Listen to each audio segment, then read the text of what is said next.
देश में लोकसभा चुनावों के सफल आयोजन के बाद अब चुनाव आयोग जम्मू कश्मीर में विधानसभा चुनावों की तैयारियों में जुट गया है।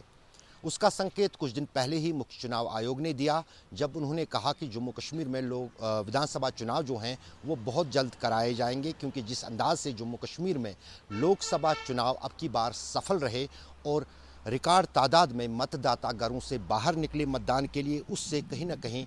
सरकार के साथ ही चुनाव आयोग भी काफ़ी गदगद है। यहाँ तक कि चुनाव आयोग ने जम्मू कश्मीर के राजनीतिक दलों के लिए चुनाव चिन्ह जो है वो जारी करने का फैसला लिया है और उसकी प्रक्रिया चल रही है। दूसरी तरफ रविवार शाम को रियासी ज़िले में एक आतंकी वारदात हुई, जिसमें 10 लोग मारे गए जबकि 33 लोग घायल हुए। कई सालों के बाद इस तरह से जम्मू कश्मीर में आतंकवादियों ने निर्दोष नागरिकों को यानी तीर्थ यात्रियों को निशाना बनाया है और उससे कहीं ना कहीं प्रशासन के साथ साथ सुरक्षा एजेंसियों की चिंताएं भी बढ़ी है, क्योंकि यदि जम्मू कश्मीर में विधानसभा चुनाव बहुत जल्द होते हैं तो सुरक्षा उनके लिए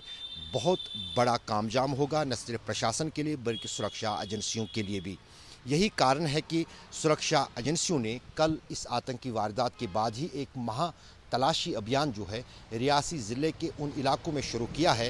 जहां पर ये आतंकी वारदात हुई थी, और वहां पर लगातार जो है उन आतंकियों की दरपकड़ के लिए सुरक्षा बल और सुरक्षा एजेंसियां जुट गई हैं जिन्होंने इस आतंकी वारदात को अंजाम दिया था। अगर जम्मू कश्मीर में विधानसभा चुनावों की बात करें तो जम्मू कश्मीर में पहले ही जो सुप्रीम कोर्ट की तरफ से निर्देश थे कि 3 सितंबर से पहले जम्मू कश्मीर में विधानसभा चुनाव कराने होंगे, और उसमें हाँ भी भरी थी न सिर्फ प्रशासन ने बल्कि चुनाव आयोग ने भी। और यही कारण है कि ये चुनावी प्रक्रिया जो है शुरू हो गई है। अब सिर्फ तारीखों की घोषणा होनी है और माना जा रहा है कि वो बहुत जल्द जम्मू कश्मीर में विधानसभा चुनावों के लिए हो जाएगी। लेकिन कहीं ना कहीं इन चुनावों पर जो साया है वो आतंकवाद का बना हुआ है। आतंकवादी संगठनों की तरफ से कोशिश थी पहले लोकसभा चुनाव में कोई रखना डालने की, लेकिन कड़े सुरक्षा कामजाम के चलते उसमें आतंकवादी संगठन सफल नहीं हुए। लेकिन अब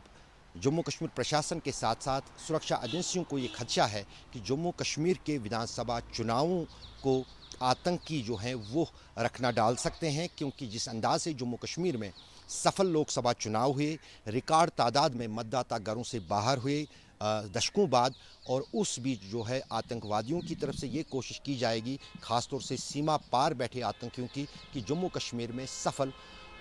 विधानसभा चुनाव ना हो। लेकिन जम्मू कश्मीर प्रशासन और सुरक्षा एजेंसियों का कहना है कि जम्मू कश्मीर में विधानसभा चुनावों के लिए महीनों से जो है तैयारियां चल रही है, और वो जम्मू कश्मीर में सुरक्षित विधानसभा चुनाव करा के ही रहेंगे जिस तरह से लोकसभा चुनाव जम्मू कश्मीर में हुए हैं। और कहीं ना कहीं जोश जो बना हुआ है राजनीतिक दलों में भी, सालों से जम्मू कश्मीर के विधानसभा चुनावों के लिए जम्मू कश्मीर के राजनीतिक दल इंतज़ार कर रहे हैं, चाहे वो यहाँ की क्षेत्रीय पार्टियाँ हो या फिर राष्ट्रीय दल हों। सभी जो हैं चुनावी प्रक्रिया पहले ही लोकसभा चुनावों के साथ शुरू कर चुके थे, और अब वो तारीखों का इंतज़ार कर रहे हैं ताकि जम्मू कश्मीर में अनुच्छेद 370 हटने के बाद विधानसभा के चुनाव हो और एक चुनी हुई सरकार जो है वो जम्मू कश्मीर में बने। अशरफ वानी, चुनाव आज तक, श्रीनगर।